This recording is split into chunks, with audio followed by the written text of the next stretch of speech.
في يوم من أيام الزمن، يوم الشمس طلعت فيه من قلب السماء وهي شايلة معاها قدر أمة كاملة. حصل مشهد لو اتسجل في فيلم كان هيبقى من أعظم أفلام التاريخ.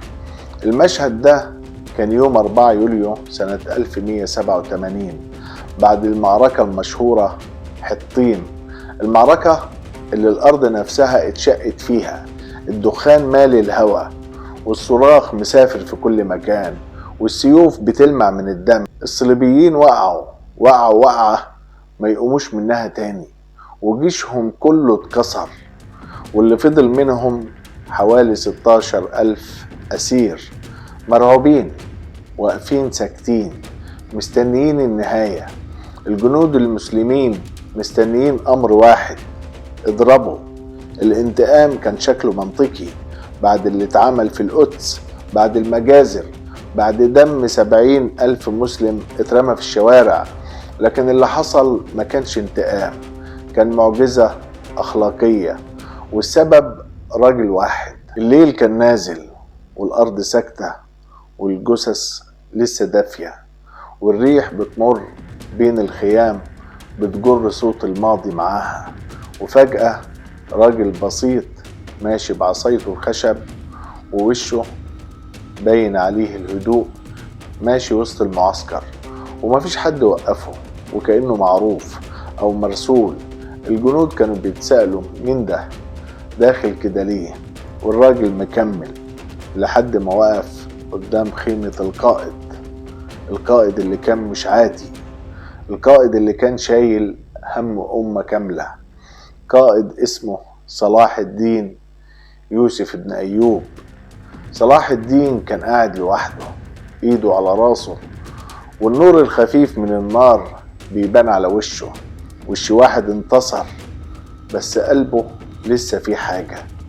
الراجل دخل وبصله زي الأب اللي جاي يقول كلمة لابنه مش هتعجبه بس يمكن تنقذه من الحيرة اللي هو فيها، وقال له الجملة اللي العالم كله وقف عندها: يا يوسف افتح باب الرحمة، يمكن ربنا يفتح لك باب النصر الأكبر. الكلمة كانت زي سهم انطلق. يوسف بيناديله باسم الحقيقي مش بالقائد، بيناديله باسمه الحقيقي علشان يصحي فيه إنسانيته. ما نادلوش باسم القائد صلاح الدين، قال له باسم الحقيقي اللي كان طول عمره بيتنادى بيه: يوسف.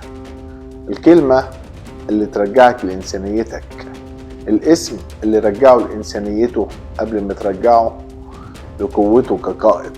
تخيل معايا جيش كامل واقف ورا قائد ومستني منه الأمر، والعدو اللي قدامه قتل وذبح ونهب واحتل، لكن صلاح الدين رفع راسه وخرج من الخيمة، والجنود اتشدوا واتجهزوا، والأسرى اتجمدوا في مكانهم، والليل مسك أنفاسه ورفع صوته: القدس مش أرض، القدس دي أمانة، واللي يمسك الأمانة ما ينفعش قلبه يغرق في الدم.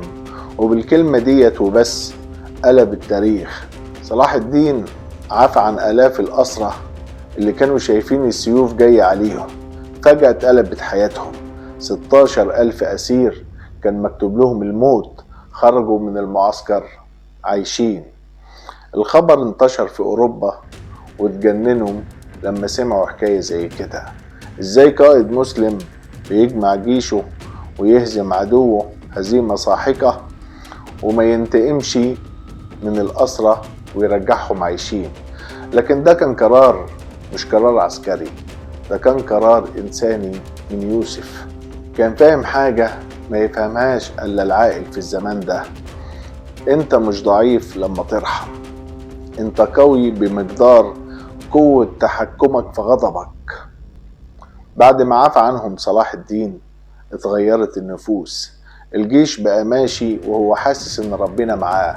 وبعد شهور وصلوا للقدس، ولما دخل صلاح الدين دخل حافي والدموع في عينيه، مش دموع انتصار، دي دموع تقل الأمانة، دموع واحد فاهم ان العدل مش سيف، ان العدل قلب.